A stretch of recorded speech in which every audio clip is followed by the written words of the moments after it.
आज के वीडियो में बात करने वाले हैं आईडीएफसी फर्स्ट प्रथम सेविंग अकाउंट के बारे में। दोस्तों ये जो अकाउंट है ये बिल्कुल जीरो बैलेंस अकाउंट है और इस अकाउंट में क्या फायदा है, क्या नुकसान है, क्या इस अकाउंट को ओपन करवाना चाहिए या फिर नहीं करवाना चाहिए, आज की वीडियो में ये पूरी डिटेल से कवर करने वाले हैं। तो वीडियो को कंप्लीट आप जरूर देखना। वीडियो स्टार्ट करते हैं। मैं हूं धर्माराम, आप देख रहे हैं विशाल डिजिटल प्लेटफॉर्म।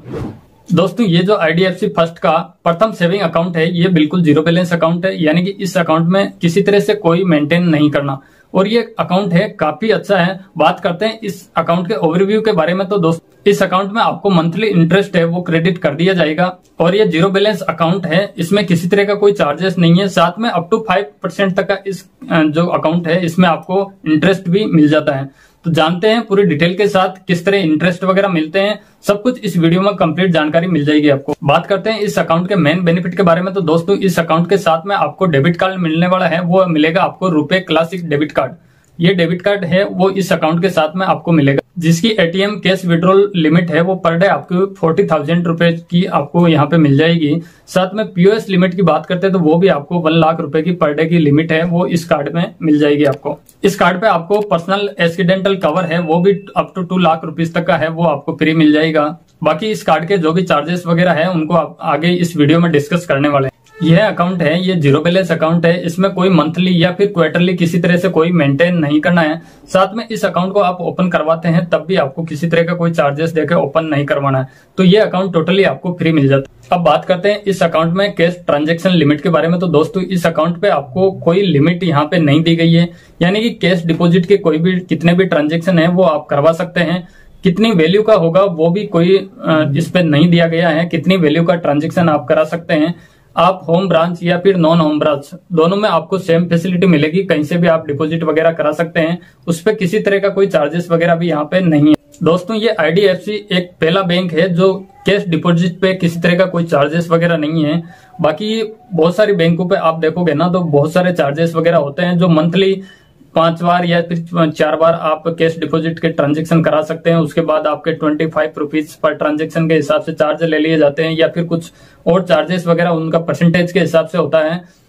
अदर बैंक के जहां नॉन होम ब्रांच होती है वहां पे भी बहुत सारे चार्जेस वगैरह रहते हैं। तो आईडीएफसी एक पहला बैंक है जिसमें होम ब्रांच और नॉन होम ब्रांच पे कोई चार्जेस नहीं है, तो सबसे बेनिफिट इस अकाउंट का यही आपको मिल जाता है। इस अकाउंट पे कैश विड्रॉल चार्जेस की बात करते हैं तो यहाँ पे आपको कुछ लिमिटेशन दी गई है, यानी कि आप बैंक से कैश विड्रॉल करते हैं तो आप मंथली 4 टाइम फ्री कर सकते हैं। उसके बाद पर 1000 के हिसाब से आपसे 2 रुपीज का चार्जेस लिया जाएगा, जो मिनिमम 50 रुपीज का चार्जेस यहाँ पे देना पड़ेगा। ये कैश विड्रॉल की फैसिलिटी है वो आप कहीं से भी ले सकते हैं, यानी कि होम ब्रांच से भी ले सकते हैं और नॉन होम ब्रांच से भी आप ये फैसिलिटी ले सकते हैं, जो आप टोटली महीने में 4 ट्रांजेक्शन विड्रॉल का है वो फ्री आप कर सकते हैं।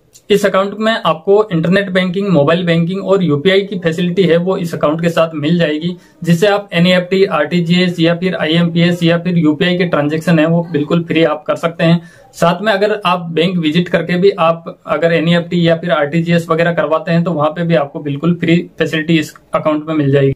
इस अकाउंट में डीडी या पीओ के बारे में बात करते हैं तो यहाँ पे आपको मंथली 1 डीडी या पीओ आपको बिल्कुल फ्री मिल जाएगा। उसके बाद आप डीडी या पीओ इश्यू करवाते हैं तो वहां पे आपको चार्जेस देना पड़ेगा। जो आप डीडी या पीओ 10,000 तक इश्यू करवाते हैं तो आपको 50 रुपीज का चार्जेस है यहाँ पे देना पड़ेगा।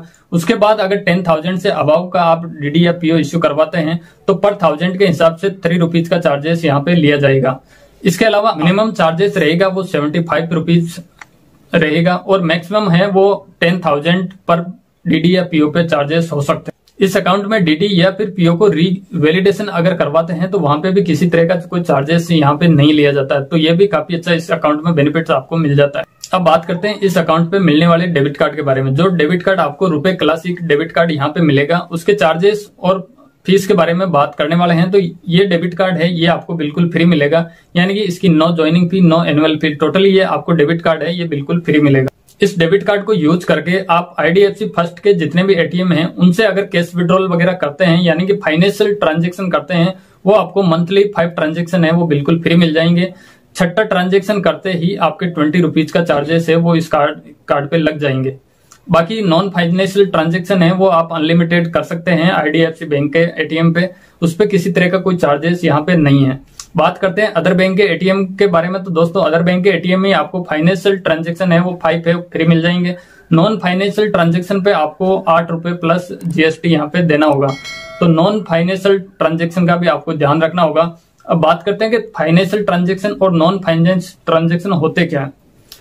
तो फाइनेंशियल ट्रांजेक्शन वो होते हैं जिससे अपन कैश विड्रॉल करते हैं, उनको बोलते हैं फाइनेंशियल ट्रांजेक्शन। और नॉन फाइनेंशियल होते हैं जिनसे यानी कि आप अगर अपने डेबिट कार्ड का पिन जनरेट कर रहे हैं या फिर अपन बैलेंस चेक कर रहे हैं या मिनी स्टेटमेंट वगैरह एटीएम से ले रहे हैं, तो वो होते हैं नॉन फाइनेंशियल ट्रांजेक्शन। तो आईडीएफसी बैंक के एटीएम से करते हैं तो वो बिल्कुल फ्री है।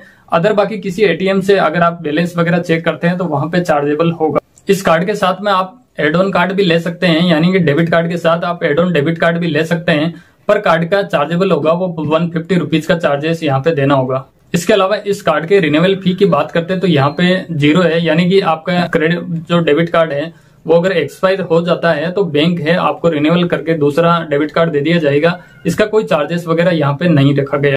इस डेबिट कार्ड को रीइश्यू करवाते हैं तो यहाँ पे आपको 200 रुपीज का चार्जेस है वो देना पड़ेगा, यानी कि आपका जो डेबिट कार्ड है वो डैमेज हो गया या फिर गुम हो गया, आपको रीइश्यू करवाना है तो आपको 200 रुपीज का चार्जेस है वो देना पड़ेगा। इसके अलावा आप इस डेबिट कार्ड को रिप्लेसमेंट कराते हैं तब भी आपको 150 रुपीज का चार्जेस देना होगा। तो अपने डेबिट कार्ड को है अच्छे से संभाल के रखें, नहीं तो ये चार्जेस है ये लग सकते हैं आपके।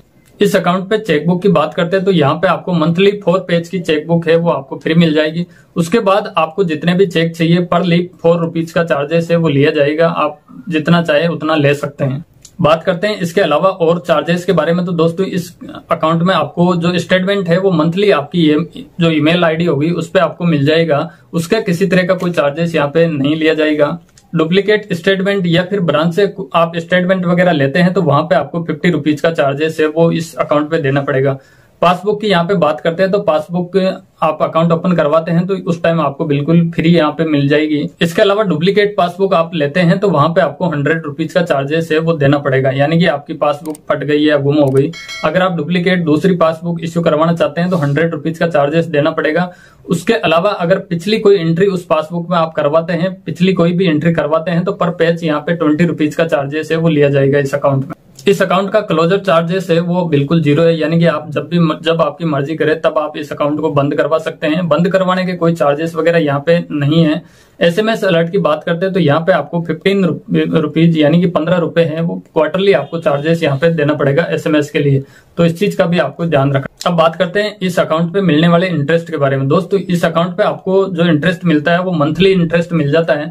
बाकी बैंक पे क्या होता है कि आपको क्वार्टरली यानी कि 3 महीनों का इंटरेस्ट आपको दिया होता था, लेकिन अब 3 महीनों का इंटरेस्ट है वो सभी बैंक में मिलने लग गया। हालांकि इस बैंक में आपको मंथली इंटरेस्ट है वो मिल जाता है, यानी आपके अकाउंट में अप टू 1 लाख रुपीज अगर आप अकाउंट में रखते हैं तो आपको यहाँ पे 4% का आपको इंटरेस्ट यहाँ पे मिल जाएगा। वहीं अगर 1 लाख से अगर 10 लाख के बीच आप अकाउंट में बैलेंस रखते हैं तो वहां पे आपको 4.5% का इंटरेस्ट है वो मिल जाएगा।